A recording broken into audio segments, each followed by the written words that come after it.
পুকুরের কালো রহস্য। আজকের এই গল্পে আমরা এমন এক রহস্যের গভীরে যাব যা একটা শান্ত পুকুরের তলায় লুকিয়েছিল। চলুন তাহলে গল্পটা শুরু করা যাক। আচ্ছা, কখনো কি মনে হয়েছে যে ছোটবেলার কোনো চেনা পুকুরের শান্ত জলের নিচে এমন কোনো রহস্য লুকিয়ে থাকতে পারে যা সব কিছু ওলটপালট করে দিতে পারে? গল্পের কেন্দ্রে আছে তিন বন্ধু, ফলক, সামাইরা আর নূর। ওরা গ্রামের একটা পুকুরে একসাথে শেষ বিকেলটা কাটাচ্ছিল। সবকিছুই কিন্তু একদম ঠিকঠাক ছিল, হাসাহাসি, গল্প। কিন্তু ওরা তখনও জানত না যে ওদের জন্য কি অপেক্ষা করছে।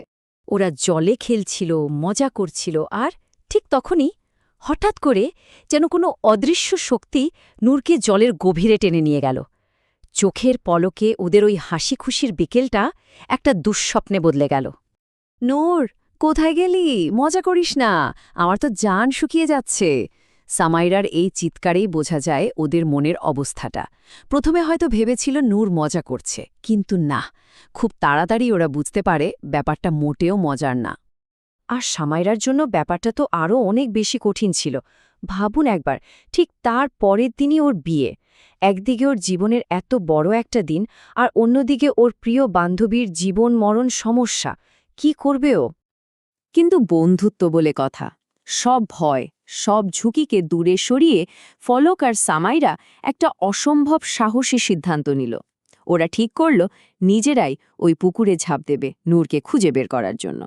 ওরা যখন জলের গভীরে ডুব দিল, নিঃশ্বাস প্রায় বন্ধ হয়ে আসার জোগাড়। ওরা হয়তো সবচেয়ে খারাপ কিছুর জন্যই তৈরি ছিল, কিন্তু যা দেখল তা ওদের সব কল্পনাকেই হার মানিয়ে দেয়। ওরা জলের নিচে খুঁজে পেল একটা আস্ত দুর্গ। হ্যাঁ, ঠিকই শুনছেন, একটা বিশাল দুর্গ, যেন এক অন্য দুনিয়া যা বাস্তবতার কোনো নিয়মই মানে না। বোঝাই যাচ্ছে এটা কোনো সাধারণ পুকুর ছিল না। এখান থেকেই গল্পটা একটা নতুন, আরও রহস্যময় দিকে মোড় নেয়।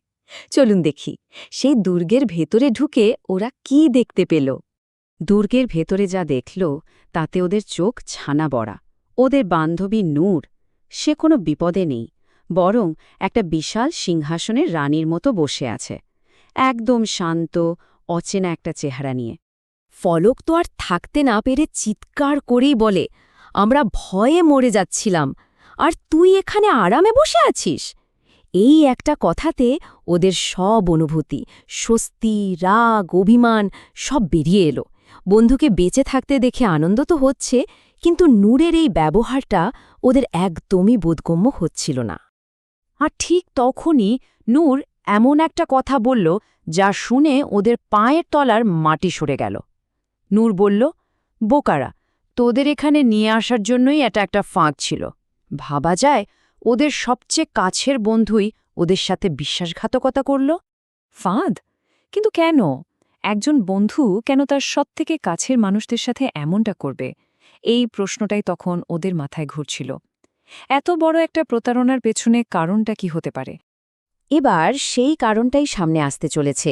নূর ওদেরকে নিয়ে গেল ২০ বছর আগের এক ভয়ঙ্কর অতীতে, যে অতীতটাই আজকের এই ঘটনার পেছনের আসল কারণ। চলুন এই টাইমলাইনটা একটু দেখে নিই। ২০ বছর আগে নূরের জীবনটা ছিল ভালোবাসায় ভরা। শ্যাম নামের এক ভালো মানুষকে বিয়ে করে ও খুব সুখী ছিল, কিন্তু মাত্র ৪ বছর পরেই শ্যামের এক তথাকথিত বন্ধু বলবন্তর হিংসের বশে ইট দিয়ে মেরে শ্যামকে খুন করে। আর এখানেই শেষ নয়, একমাত্র সাক্ষী ছিল নূর, তাই বলবন্তর আর তার ভাই সোহম মিলে নূরকেও খুন করে। আর এখানেই গল্পের সবচেয়ে বড় ধাক্কাটা লাগে। এই যে দুজন খুনি, বলবন্তর আর সোহম, ওরা আর কেউ নয়, ওরা হলো সামাইরা আর ফলকের বাবা। এবার তাহলে পুরো ছবিটা পরিষ্কার হচ্ছে, তাই না? নূরের এই ভয়ঙ্কর আচরণের পেছনে কি কারণ লুকিয়ে আছে? চলুন দেখি কিভাবে ও এই প্রতিশোধের ছকটা কষেছে। ওদের বন্ধুত্বটা তাহলে কি ছিল? ওটা আসলে কোনো বন্ধুত্বই ছিল না, ওটা ছিল একটা নিখুঁত অভিনয়। ২ বছর ধরে সাজানো একটা নাটক, যার একটাই উদ্দেশ্য ছিল নিজের খুনিদের মেয়েদের বিশ্বাস অর্জন করা। কিন্তু একটা বড় প্রশ্ন তো থেকেই যায়, তাই না? মৃত নূর ফিরে এলো কিভাবে? আসলে ওই পুকুরের নিচেই ছিল এক জাদুকরী দুনিয়া, যার নাম কুণ্ডুলোক।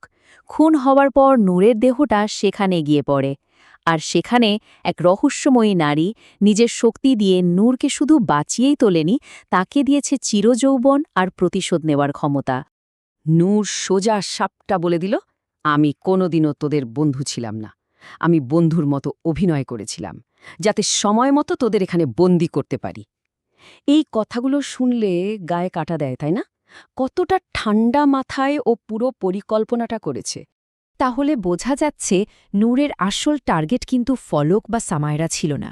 ওর আসল লক্ষ্য ছিল ওদের বাবা বলবন্তর আর সোহম। নূর চেয়েছিল ওরাও যেন সন্তান হারানোর সেই একই কষ্টটা পায়, এমন একটা কষ্ট যা কোনোদিন শেষ হবে না। ভাবুন তো, 2 বছর এই লম্বা সময় ধরে ও নিজের আসল পরিচয় লুকিয়ে বন্ধুত্বের অভিনয় করে গেছে। এটা থেকেই বোঝা যায় ওর ভেতরে প্রতিশোধের আগুনটা কতটা তীব্র ছিল। শেষ পর্যন্ত এটাই হলো আসল সত্যিটা। ওদের বন্ধুত্বটা কোনোদিন বন্ধুত্ব ছিলই না। ফলক আর সামাইরা ছিল 20 বছরের পুরনো একটা প্রতিশোধের খেলার 2 ঘুঁটি মাত্র, খুনিদের সন্তান, এর বেশি কিছু না। এই গল্পটার শেষে আমাদের একটা খুব কঠিন প্রশ্নের সামনে দাঁড় করিয়ে দেয়। যখন বছরের পর বছর ধরে বিচার পাওয়া যায় না, তখন কি প্রতিশোধ নেওয়াই একমাত্র রাস্তা হয়ে দাঁড়ায়? নূর যা করল সেটা কি ঠিক ছিল? এই প্রশ্নগুলো ভাবার জন্যে হয়তো এই গল্পটা।